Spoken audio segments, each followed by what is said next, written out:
There we go.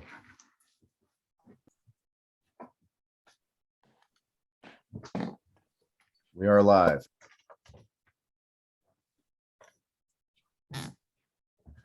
Good evening, everybody. Thank you for coming to tonight's AMA. I'm here with my cohort in crime, Rachel Amin. I'm tonight's co-MC, and we're here with the WeGro executive team, and we're so excited to give you updates and insights and progress and answer your questions. So we have a really power-packed show in this hour. Feel free to throw your questions in the Q&A. And we're also going to hear about our ambassador program led by Miss Amin, the Queen of Rachel, the Earl of Amin, the Duke of Lady Ambassadorship. And that said, I'll introduce the team. I'm going to hand the mic over to you, Rachel. Want to welcome a veteran of crypto entertainment, cannabis, and the original founder of WeGro Coin, Mr. Sean Crawford, our president. Hey guys. I want to introduce our COO and the architect of our data modeling component, a serial entrepreneur by his own admittance, and someone who has been a pioneer leader in technology, data, cannabis, and education, mind you. Mr. Rick Gilchrist, our COO. Everybody. A certified financial advisor in world markets, in the stock market, and then a pioneer in the crypto market. Our senior executive advisor on the crypto side for WeGro Coin, Mr. Justin Mayer. Yes. And last but not least, our CEO, Walt Rampada, who is also a pioneer in cannabis and hemp publishing, all things marketing, communications, and emerging technologies. Walt's had a storied career, so welcome Walt Rampada, our CEO. Very good. So on that note, Rachel, why don't you take it over and maybe lead us up into what's going on tonight? Okay, well, we have done a series of these, and every week we have new and exciting information about what's new and different and changing. And tonight is not any different. We've had a lot going on, and I love that you did such good introductions, because one of the things that I think was a big aha moment for people was, yeah, we're not just crypto people. Many of us have really long corporate careers. So some of the stuff that you would normally wait for in a corporate environment, we're adding into this cryptocurrency. So it's all great. I'm here as a cannabis advocate and part-time cannabis user. Who I live in Atlanta, I shouldn't say that, only where I'm legal. But tonight we're just going to go over how those things all tie together. So it's a very compelling story that allows you to enjoy your crypto cannabis, and data industries are all rolled into one. So with that said, we'll do some updates, we'll do some other stuff, and then I'll wrap up with ambassador program final announcement. Thank you, Rachel. Walt? Thank you. I want to thank everybody for taking some time out of their schedule and spending it with us during this hour. We're going to have, as Rachel and Todd had alluded, a lot to talk about. And we appreciate you spending this time with us. I think it bears mention that we start with our story. Let our audience understand a little bit about who we are, how we came to be, and then start to get into what differentiates us, what separates us from the marketplace. What are the things that really stand out about WeGro that you can latch onto as differentiators? And then finally talking to the roadmap in front of us. We have a very extensive roadmap, very well planned out and architected, and we have an immense amount of talent that is behind the team here that is not pictured tonight. So I want to bear mention to the team that isn't with us tonight. There are some amazing minds on our team and additional minds that are further joining. Our team is growing literally every week. We mentioned AJ Jaguri a few weeks ago, and we've been lucky enough to have him on a few of our AMAs tonight. Unfortunately, he's a little bit under the weather, and so we send him our best wishes. AJ has an illustrious career in and of itself. If you get a chance, check out his LinkedIn profile. He was one of the founders of a little thing called Android, a little operating system called Android, and then went on to do some amazing things thereafter, both in the U.S. government and in the private sector.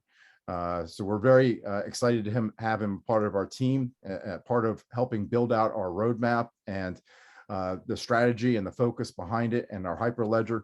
And to have him in amongst our mix every day is just a real pleasure. So additionally, we have a PhD of data science and a master of UX, a gentleman by, and I always booger his last name, so Sekou has joined our team. I'll let Rick do the last name. It's one of the most fun names to say, Sekou Bamba.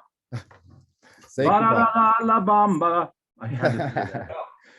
So we're blessed to have Sekou on our team as well. He's got an incredible amount of knowledge around the future of where we're heading. And so we're excited to have him a part of our team.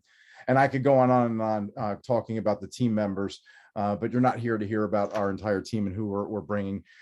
You're here to hear about what is WeGro. So let's start from the top down. In essence, the seed that started all of this.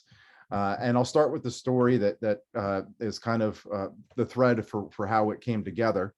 Two buddies, namely Sean and I, spending an evening enjoying a joint together, talking about the industry and things that were going on. And one of the things that Sean said to me was, man, wouldn't it be great if we could allow our friends some of the privileges that we have as growers, and having a little bit of green in both our pockets. And that was the seed of where all of this started. It was altruistic about, how do we help our friends out?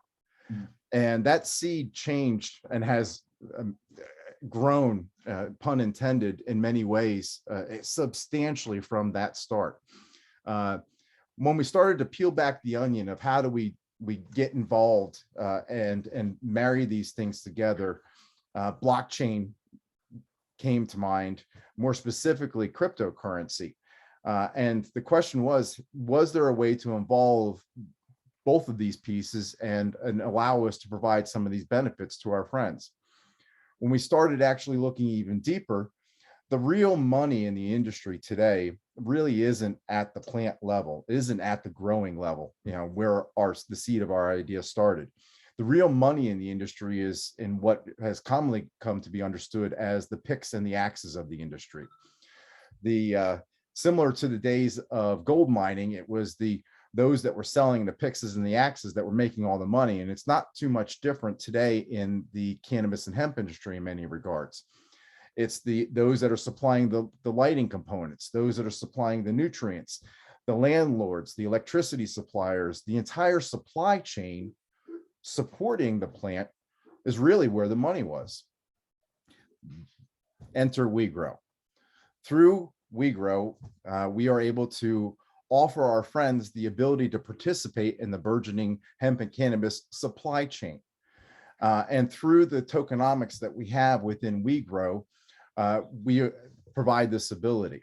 And before I get into too much about the tokenomics, I really love it when Sean explains it. He does a great job really laying it out succinctly.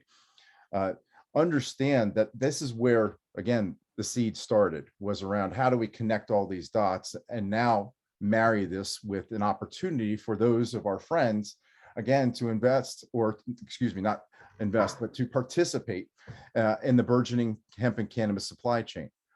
To explain how this all comes together, it's interesting, is our tokenomics. And I'm going to pass the mic to Sean to do that. Thank you. And actually, it's a great lead in, because the tokenomics is another way in which we figured out to support the holder. Another way in which it could benefit the people holding WeGro. So there's a 8% crypto to crypto transaction fee, which is, there's some of them out there that are 10%. There's some of them that are even, I've seen 15% and more. We're keeping that 8% transaction fee, but 5% of that is immediately redistributed to all the holders of WeGro in the form of smart chain. So, other tokens remediate and do distribute or reflections in the token in which you bought. But, if someone were to sell their reflections, that would actually just create downward selling pressure. So we remediate or redistribute in the form of smart chain. And actually, we found that people, use their smart chain to buy back in the WeGro, giving a positive effect to the redistributions. 5% redistributed to all holders. Another 1% of that 8% is directly put into liquidity on PancakeSwap. So raising the relative price floor. And then the remaining 2%, which is kind of where we started coming up with the ideas of how we could really amplify the effects of the liquidity going into the token. And so this 2% goes into a wallet where we purchase supply chain businesses, a lot of times point of sale systems, system companies, a lot of times data companies. Those are the ones that we're really targeting and looking at, which I'll let Rick get into a little bit later. But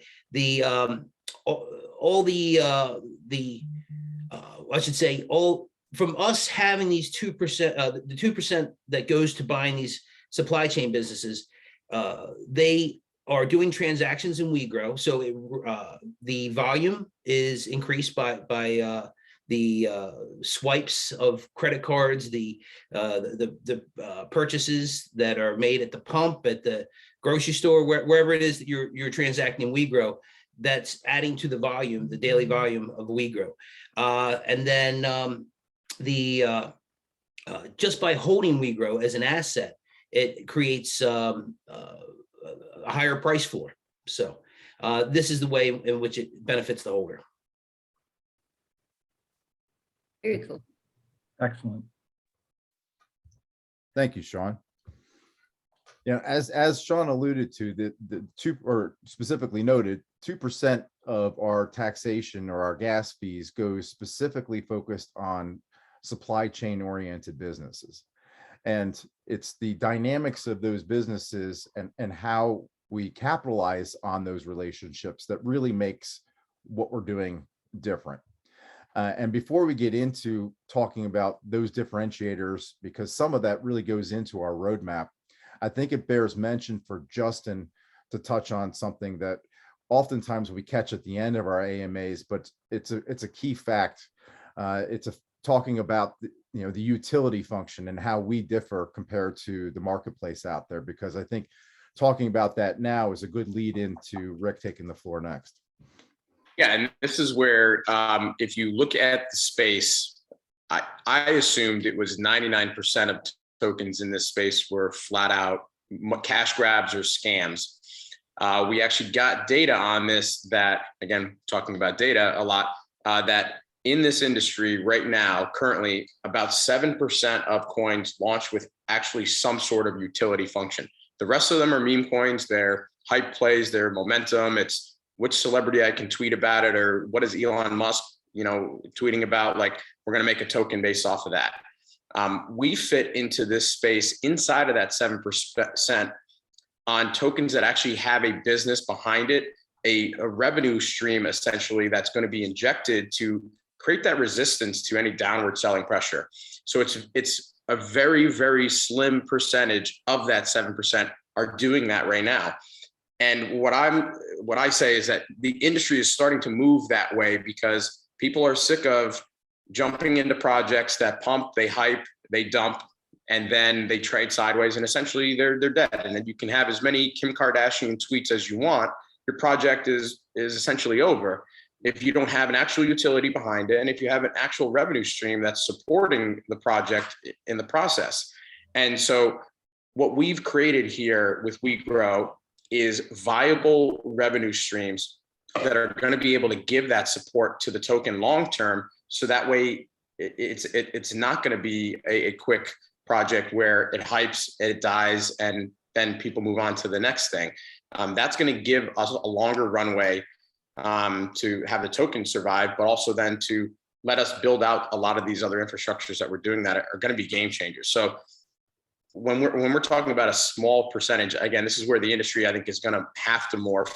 If you're not doing this as your project, you're going to be a dinosaur, you're going to be extinct, because again, you can only hype and market essentially a token so long before people say, well, what's the real utility behind this? Why am I putting money into this and participating with this token if I can't understand what it's about? And so that's really what we're creating here is through the cannabis supply chains. And again, the data side, I think is going to be even bigger, is going to provide that resistance and is going to provide those revenue injections for the token holders long term. And on that note, Justin, as Walt already alluded to, that's a great lead in for Rick.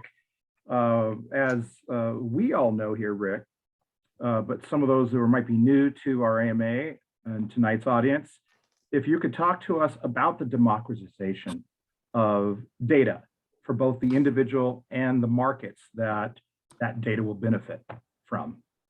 Sure. I do want to put a pin in something that Justin started alluding to, though, and that is understanding, the deflationary and aspect of the token and the utilization as inflation in the U.S. is taking over the economy. Something I'd definitely like to get into later, especially because I actually had a lot of questions about that.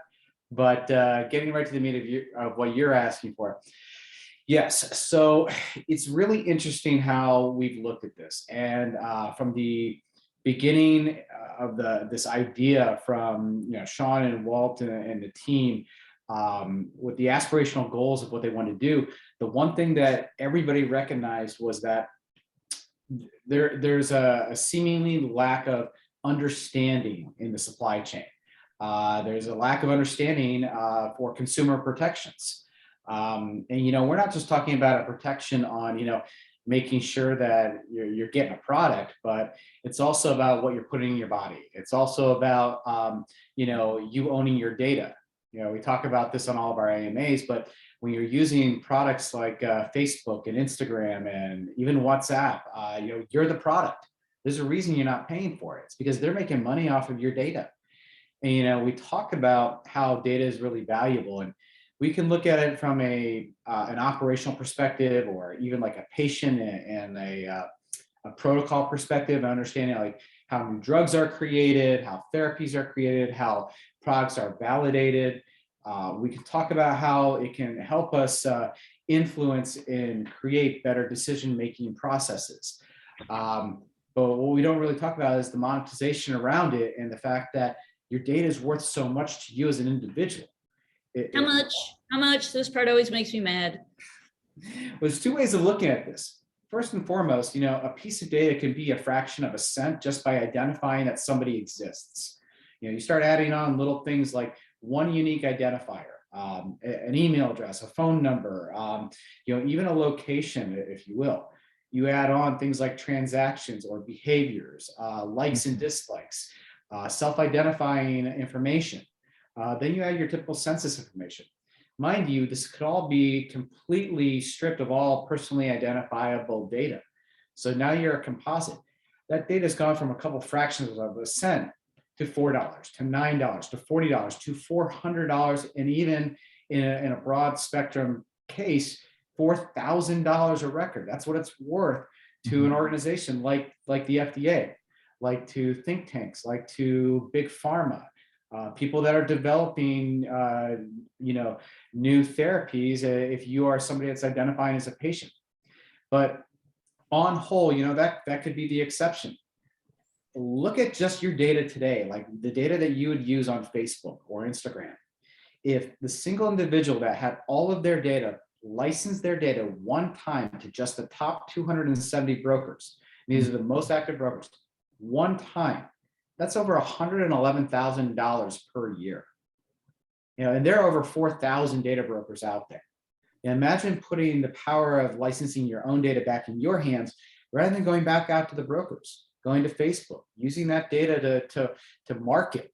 You can create the engagement level on a monetization side of that, but also on strategy, on utility. Utility being a really operative way of looking at this.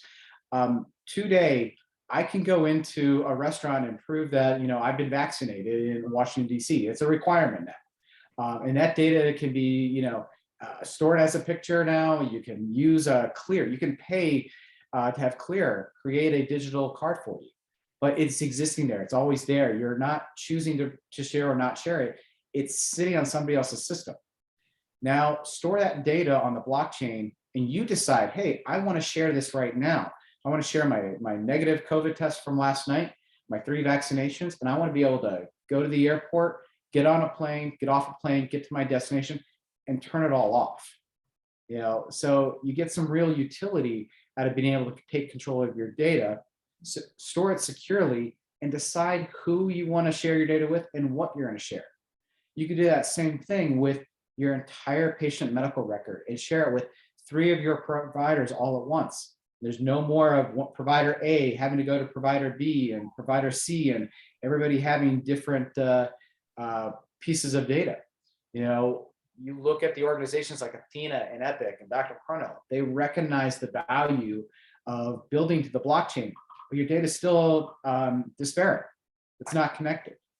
And we will be able to offer a solution to connect all that. So both for utility and for monetization, it really does democratize, you know, data sovereignty and puts it back in your hands. Now, without overhyping it, Rick, what, you know, you talked about $111,000 per individual if you went out to what I think you said the number 270 brokers. But Correct. when you look at the expanse of industry at large, when you look at the different markets, healthcare, hospitality, manufacturing, et cetera, et cetera, et cetera, what really is the total scope of the market? What is the total, how should I say it, value? Because I think a lot of folks might think, oh, this is nice, this is niche, but I don't think it's niche.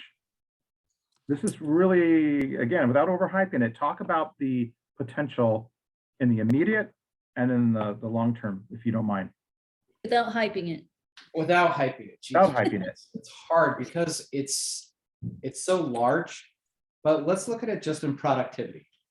The loss in productivity over the next 3 years for the data side of this alone, it runs $120 billion over the next 3 years. And that's something that's stepping up year over year if a solution is not put in place. That's everything from loss of inventory, that's from lack of understanding of inventory in a general sense. That's talking about tracking of hours. That's all the way down to understanding what messaging is going out. That productivity is actually spread across different data silos, networks, fragmentation. There's incompatibility issues with the data that's already out there right now. There's issue with negative data and other data parts that are being ignored because they don't make sense in what's been collected. You look at the cannabis industry, most of the data is considered transactional. And those transactional data points are inputted by owner operators. And in many cases, by no fault of their own, they're putting in bad data because they're just trying to be compliant with state regulations. So we have to count on that. You know, and a bud tender puts in, 5 grams of a product and they actually only sold 0.5 gram. Well, that's 4.5 grams now that are unaccounted for. And whether that went back in somebody's pocket, stayed on the shelf and wasn't taken out of inventory, now they're out of compliance. There's a loss associated with this, something as simple as a decimal point being out of place. So when you talk about not overhyping it, you can look at it, the cannabis industry, and see many ways to help increase efficiencies and reduce costs and take out loss. But we're talking everything from the type of nutrients that could be sent to a producer and cultivator to create the right type of environment for the proper genetics for the strain they should be actually growing in the first place to deal with those specific conditions that are treated by medical dispensaries over recreational dispensaries within a specific area for those people that are treating insomnia, anxiety versus pain management. The limits on how the data can affect the industry really are limitless. What piece of the market does WeGro data have when you think about our ability to disrupt, our ability to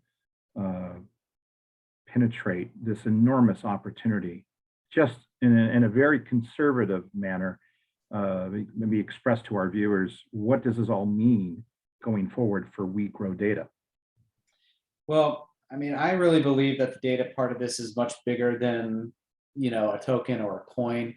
I think long-term, being able to develop security protocols on permissive data sharing, specifically for coins and tokens, is required. Using zero knowledge protocol to prove and show viability for the data that's being stored, being able to maintain compliancy around PCI or HIPAA, not having to disclose your specific condition to validate filling a prescription, getting a product, even having a service dog. Believe it or not, that's a big issue in these days where, unless you see that somebody is hearing impaired or visually impaired and they have a service dog, that question is asked all too often where that person does not have to disclose, what their condition is. Right. And so, like I said, it can be applied across multiple value chains, across, data privacy issues, while creating a sense of security and understanding of how it's being stored and how it's being shared long term. Now, apply this to the utility of other coins out there right now, of that 7% that Justin referred to, and all of a sudden you've enhanced every other security feature out there. Creating a crossover system allows tokens to carry the data with them. Yeah. Imagine being able to look at a dollar bill and that serial number and understand every transaction that $1 has been used from its initial minting, in 1987. Gross, but yes. Gross, but yes. I'm going to put that on a t-shirt, Rachel. Gross, but yes. Yeah, it's important. And thank you, Rick, because you guys always know so much about what you're talking about. And I'm usually on here to go like, okay, give us an everyday quick scenario. Like, okay, here's what all ties together.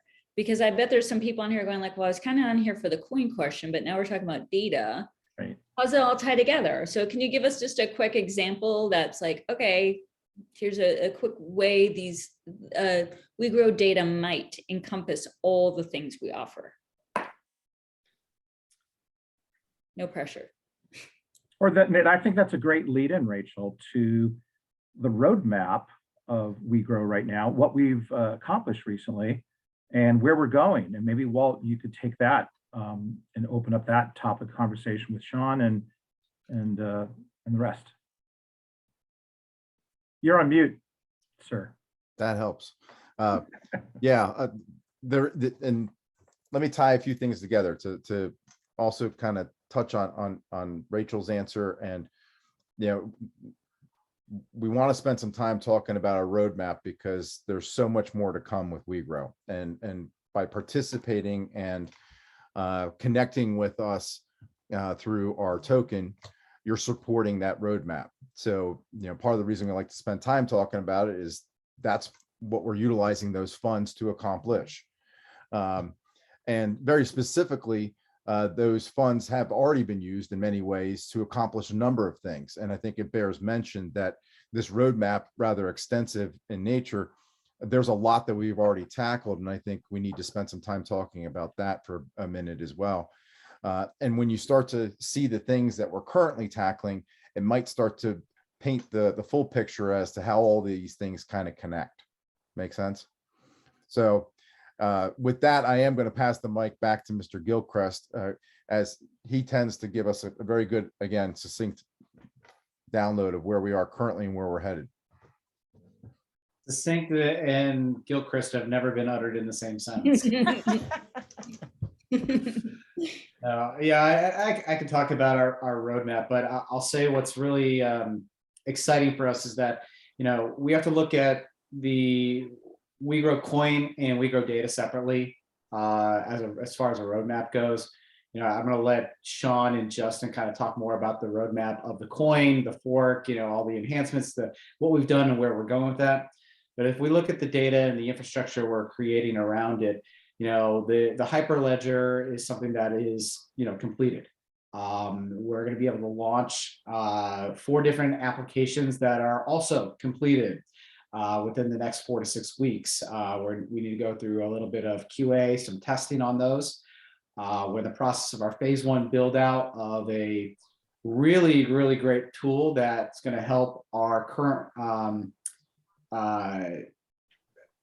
current audience purchase WeGro a lot easier in a lot more familiar manner, rather than going through the multiple steps for MoonPay, Simplex, Pancake Swap, all of that kind of stuff. That's going to be deployed sooner than the other apps as well, and on a practical basis. It'll be a Chrome plugin. It'll have its own application as well. And it's actually going to lead into a very big offering that we're very excited to be able to bring to everybody. But we kind of got to keep it on the hush hush right now. But Am I hearing streamlined purchase process here? Outside of just streamlining the process, it'll allow you to streamline purchasing products you may have never been able to purchase in the past. And we'll kind of leave it at that. As far as our build out of the overall blockchain, the additional layers and security, we're on target right now to have a lot of that completed by the end of Q2 and early Q3, with testing in Q3 with a release in early Q4. Fantastic. Thank you, Rick. And Sean? this will Yeah. also address being able to make larger purchases as well. So be able to do ACH bank payments as opposed to just debit cards. Yeah, and this is a good segue back to you, Sean and Justin, to talk a little bit about where we've come from on the roadmap with the coin and where we're going specifically with that. And a lot of people have questions regarding the fork and what we've done and how the community now is benefiting from everything that you guys put all your work into. Excellent. I guess I'll step in and talk about, again, why we did the fork was to build in these extra security enhancements and utility functions so that the technology that is coming down the pipeline could interact with the token properly, and again, securely, especially in this space. And I guess I would really highlight that tech that's coming out. Like the first one down the line is going to make it easier for people to be able to purchase this token directly. Whereas we know that there are a lot of hurdles and hoops you have to jump through to be able to get this token. You have to have an ability to get to BNB, and then you have to swap that BNB through a pancake swap. And some of these things might be foreign to people who come from where I came from, the traditional world of finance, where you can open up a Robinhood account or an E-Trade account, and I can go buy Apple stock within a couple of minutes. Cryptocurrencies are complex things in that nature. And so we're bringing some technology to the table, which again, I've already had multiple projects asking me, when WeGro has this completed, how can I lease this? How can I buy this? And again, that's going to be possibly another revenue stream that'll be coming into this company, which can help us further build out the infrastructure and the ecosystem, or just, again, support that resistance for the token. And so it's really exciting, that stuff. And there's more tech that's going to be coming down the pipeline too, which will make it easier for people to buy the token. I know that's a constant thing that we hear, and we try. There's just not enough hours in the day to sit down with each one of you and walk you through how to purchase. We've tried to make it as easy as possible to give you that information so that you can figure out how to actually buy. Is that John just hopped on? Yeah, ladies and gentlemen, we have our chairman. And if you're a Philadelphia Philly fan, I need not speak his name, but for those who don't know, this is Mr. John Clark. John, thank you for joining us tonight. How are you, sir? Well, I'm good. If y'all can hear me. Yes, we Loud can. and clear. We can hear you. Holy crap, who'd have thought?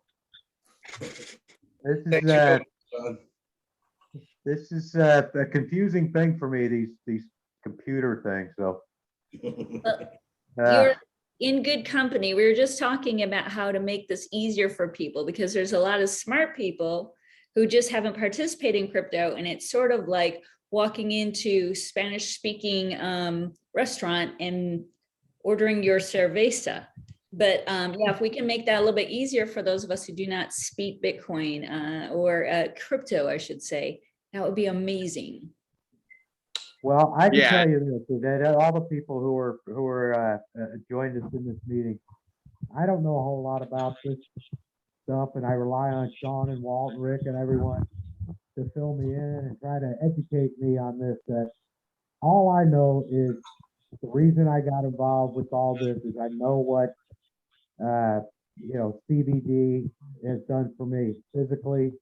I've lost 70 pounds since Sean put me on a program about 3 years ago.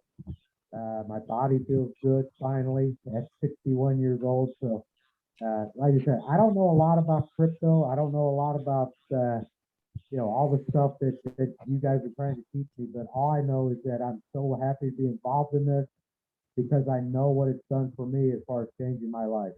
Well, you're awful humble because you picked it up pretty quickly. And, I've been quite impressed with how well you've done with it. So I got good teachers, man. You and Walt and Rick tighten me up when I need some education. well, most people are new to the crypto space, and I think that's a common theme. And so that's why these AMAs and other programs that we're doing really are designed to start shedding some light on pathways to be able to purchase cryptocurrency, to be able to understand it and some of the functions. And so we're glad that our patient one was you. Patient zero, I should say. That's awesome.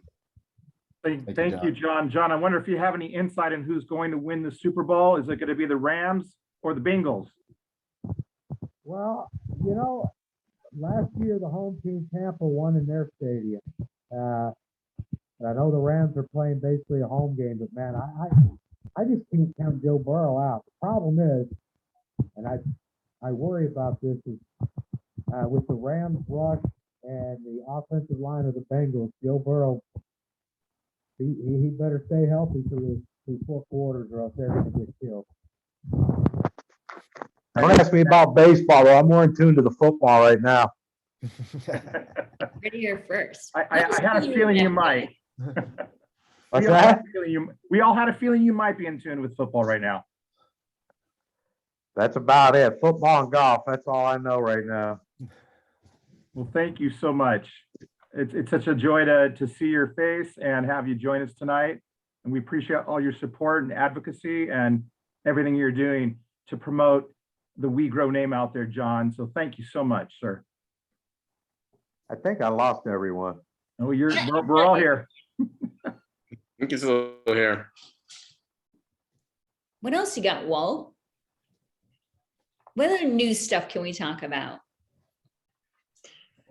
I don't think Justin was completely finished when it came to kind of going through some of the updates to the coin. Yeah. Yeah, I would say there's some cool tech that's coming out, stuff that we're developing in-house, and then even stuff that's coming out like just on my platform that is going to be really special for WeGro. I've got a lot of people from my Defiant group who have only bought into the ERC20 side, so the Ethereum network, and they are in states where they can't get to Binance. They're banned in 7 states in the United States. And so their ability to get into WeGro, they're still sitting on the sidelines because they just physically can't figure out how to purchase BNB without somebody sending it to them because of restrictions in their state. And there's going to be some cross-chain applications that are coming out shortly, which will allow us to get some of these people off the sidelines, which is going to help this project. So whether it's stuff that we're developing in-house or strategic partnerships with other technology that is coming just for the industry in general, what I can tell people is everybody keeps asking, when is it going to be easier to buy? How long is it going to be before it's easier? it's going to be short. I don't know if it's going to be a week, 2 weeks, 2 months, but it's coming down the pipeline really quickly. And so we've got people that want to get in. We're trying to physically get them in. And again, that's why we're developing some of this tech to make it easier so we can get these people off the sidelines and into the project. Well, thanks, Justin. And I know that you have stayed up a couple late nights getting some of us newbies squared away. So it's a win-win for all of us involved if we can make it super easy, including you, who will get to sleep once in a while. I would appreciate that. Absolutely. And Justin, I have a lot of questions in Telegram over the past week, Facebook, all the social channels. And one of the questions that's coming up is, what is your opinion of two things? Number one, the state of the market, at large. We've seen some volatile swings. Obviously, the beginning of the year was very tough. We're now seeing some uptick. Number two, how do you look at the placeholders right now when they ask questions like, is there anything different I should be doing? And there's a lot of questions sometimes about just the basic mechanics. Volume, you and I have talked on the phone a few times about this, why reflections sometimes fluctuate. If you could just address that just for those placeholders that maybe aren't as veteran as some of our other crypto placeholders. Yeah, so I guess I've seen a lot of those questions too. Let's talk about reflections. Reflections are based on daily volume and what clears through the router. And it usually only clears on sells. So you need someone to sell first before that happens, but you need to hit a volume threshold before it will send it out. Otherwise, if we do 100,000 of volume and we're giving out 5% in reflections to the holders, that's $5,000 in B&B that's going to get sent out. If you own like 0.0001% of the total supply, well, you're getting 0.0001 of $5,000. You might be getting, a fraction of a penny, and that gets burnt up in the transaction. So the contract, the way that we wrote it, makes it so that it hits volume levels so that we don't lose B&B in the process and you don't get any reflections. So it has to hit those certain volume levels. So I think that answers a lot of the questions that people have about, how come I haven't seen any reflections in the last couple weeks? We haven't really done a tremendous amount of daily volume and certain spurts, and you'll see those reflections come through, and then you might go another day or two without seeing them. That's just because of low volume. That doesn't mean there's anything going wrong with the project. We're busy in the background working on all these other things to eventually support it. Now, what makes this interesting is that if you establish your position, so people are saying like, what should I be doing? Should I be buying more? What should I do? It's, you establish whatever position of, again, whatever amount of money you can feel comfortable putting into this project. Once the revenue streams come into this project, as we start doing those buybacks, those tokens get burnt in the process. We're burning them. We don't want to own them. We love WeGro, but that's not our right as the company to be taking money that we're getting from the revenue, buying the tokens, and then being able to sell on holders. Those get burnt. So the supply is going to come down. So if you own 1% of the supply right now, and we burnt half of the supply, now you own 2% of all those reflections. So just by not even buying any more tokens, as time goes on, as those revenue streams get turned on, you're going to see massive burns coming through the system. And that's going to give your relative reflection much more impact as we go. Plus, as those injections come in from revenue streams, that's going to attract more people because they're going to see that chart and that price consistently going up. That's going to get that FOMO behavior where people are going to want to jump into this and throw more into it, which is going to, again, compound it and to give more reflections to the team so they can build out these other infrastructure and revenue streams. And again, going right back into then supporting the project. So I always tell people with reflection projects, it's really something where you establish your position, and then you sit and you just wait for those revenue streams to turn on. And again, we've talked about some of these things are coming down the pipeline in the next couple of weeks. Some of the phases that we have are coming Q2, Q3, Q4. So this is really, again, this is not a meme coin where we're looking to just make a cash grab in a short period of time. This is something that we have a timeline for the next year of what we're trying to accomplish the next 2 to 3 years. Again, we talk about, we don't want to talk about 5-year timelines, but we'll talk in that like 2 to 3 year range. And so I think that's where I try to tell people is establish your position, collect your reflections. Over time, you'll probably make more on just the reflections than what you've actually put into the token. And then when you're ready to exit your position, do that responsibly and sell off your position and move on to the next thing if you choose to do so. I personally am just taking my reflections and putting it back in because now I'm getting more tokens and I'm establishing a bigger position as we go, because I know once those revenue streams turn on, it's just going to compound from there. Yeah, great advice. Great advice. State of the market, I think, was another question you asked about. Right. You're seeing that crypto's not going anywhere. I think it's actually more money is going to be going into it for a myriad of different reasons. People use crypto as a hedge to inflation. Inflation is rapid across right now in the United States, for example.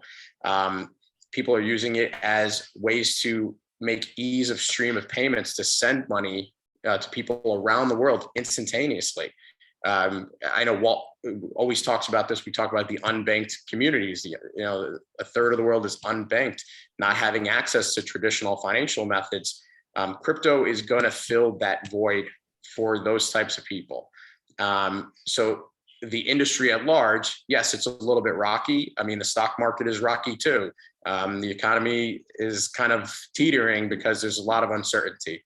And so I don't think the crypto market is the only one that maybe took a little bit of a hit lately, but you're seeing countries are looking at how do we establish our own cryptocurrencies? Massive countries, China, Russia, are saying, United States as well, like, how do we make our own cryptocurrency? Because again, they want control of it.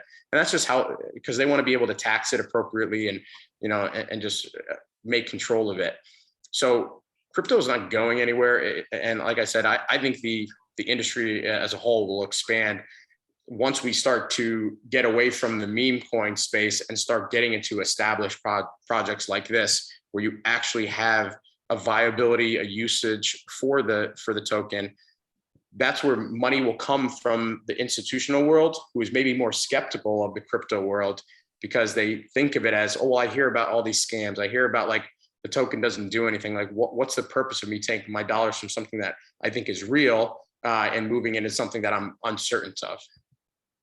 Very, very helpful insight, Justin. Yeah, I mean, when I read Bloomberg, CNBC, CNN, Fox, Barron's Financial, more often you're hearing in the zeitgeist, that it's becoming legitimately mainstream.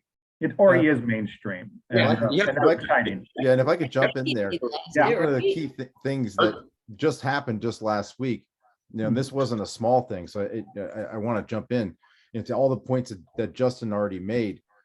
India last week legalized cryptocurrency. Right. So we're seeing, and conceivably, India has the third largest, if not the second largest population in the world. Right. So there are major countries making these moves forward. Now, interestingly enough, India also has a gas tax that's associated with their legalization. So they're going to be making sure they're going to have their portion that they're getting out of it. But it is moving in this direction. And even to that point, just last week, the IRS sent a refund check to a couple surrounding their crypto staking rewards. And it's now going to set some interesting precedents in the United States for legitimacy of cryptocurrencies. So it's coming. The crypto world in a currency fashion, and more importantly, from a blockchain perspective, it's coming. And Rachel, you keep raising your hand. I know, I'm sorry, I'm just waving it around. But what I do want to say is, so my last name is Amin, and I lived in India for a while. And I think what we don't always think about as Americans or people from first or second world countries is they're skipping all the infrastructure stuff we did because they didn't have it. So they went straight to cell phones. They're going straight to crypto. They're kind of jumping in front because they don't have to deal with all the infrastructure stuff we already have to deal with. And this is the reason we use what we use. So to hear that India has decided that they're going to do this, to me says they're in front of us right now, and we should be watching their technology because they always jump to the newest thing. They don't have to rely on the older things. They didn't ever have to do it. So it's a fascinating point for me and something to think about. I just had to put that in there. No, You it's very you say salient. that, Rachel, because we've actually been in discussions with partners, specifically with the underdeveloped countries of Africa. Outside of the opportunities to be have an audience that would look at this as something more than just buying a cryptocurrency. They're looking at it to solve a lot of problems that they already have. It's not just, hey, I need to not put my money in a bank and have cryptocurrency to transact, but how can I utilize this to solve for basic income? And go back to that UBI discussion. And we did the calculations. We test this out for the last 6 weeks with our own ecosystem around the coin. But if we were to give a small amount of money and put it in a wallet that would just sit there and not be traded, you wouldn't even add to it. It would just sit in that wallet for a year. $6 sitting there at the end of that year is a little over $110. That's just sitting there. You could never do that with a bank account. Think about that. Now, in an underdeveloped country where the economics of scale are very different than they are in the U.S., that's game changing. That's putting food on the table. That's paying for shoes. That's solving for living on a day-to-day basis by holding this in a digital wallet. Add to the fact that they want this technology so they can buy Bitcoin, so they can buy Litecoin and Ethereum, because they also want to transact outside of that too. So they're looking at this as, I need tokens or coins to hold and those in which to transact as well. And this allows us to be on both sides of that while being able to positively affect all the token holders out there. We talk about the other solutions that are coming out. Think about those crypto to crypto transactions right now. What if you're talking about a crypto to crypto transaction now when you're paying for something? Not just buying it, not just selling it, not trading it, but actually paying for your product at point of sale. And being paid to use your crypto at point of sale and to be able to replenish your cryptocurrency at point of sale. Now we're talking about daily volumes in the millions. Millions of transactions, not just millions of dollars, but millions of transactions. And that's where I see, one of the biggest advantages and quite frankly, one of the things that takes us out of that typical crypto J curve into the hockey stick. Yeah, it's amazing how this is a bridge to so many populations for improving way of life and creating economic opportunity. I know, Walt, you talk a lot about that and how the heart of WeGro really is the altruistic side, and so that's what also excites me, Rick, is that whole aspect of it. Now I know we only have a few minutes left here. We're winding down, so without further ado, if anybody has any other topics, Sean, Mr. Kruk, if you wanted to say anything, that'd be great. But we're going to end our segment if there's no further comments or statements with Rachel and her leadership with the WeGro Ambassador Program, which is revving up, and we have a couple events happening here in about a week or so. If you want to share with our audience, that'd be great, Rachel.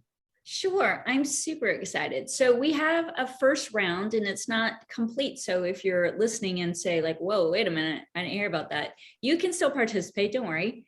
You send it a email to info@wegrowcoin.com and just say ambassador in the subject and I'll take a look at it. At this point, I want to reiterate this too, we didn't just say we have an Excel spreadsheet and Rachel's going to pick her favorite person to win some prizes. No, we're corporate people. We actually went to an agency and hired someone who's building it for us, and it's called Social Toaster. They're finishing it up right now. We see a launch next week. I think it's next Tuesday now, but I have set this whole thing up with Walt and our social toaster person. The first round of it is literally, I'm seeing how much you'll do. You know, we have some different small goals for you. And if you hit those small goals, fantastic. You're going to win some prizes. In the meantime, I've had at least 2 different people go like, oh, no. I want to be an influencer. I want to manage the Telegram account. I want to do this. I want to do that. And I'm like, okay. So we are ready to go. You're going to see a basic program, and from there it will grow, and it will grow in ways that the audience wants it to. So if you're an ambassador and you say, I'm from the cannabis industry, I want to make sure I'm wearing my WeGro shirt at some cannabis trade shows, and I want to get some points for doing that. Cool, I'm going to give you some points. Or, hey, I'm all about crypto. I'm going to start talking about with some of my crypto friends. Okay, that's great too. And finally, that third bucket, which is the people who are like, I'm a data geek. Like, I find it really compelling that you guys have a data piece to this that will allow you to be self-sufficient and kind of an ecosystem onto yourself.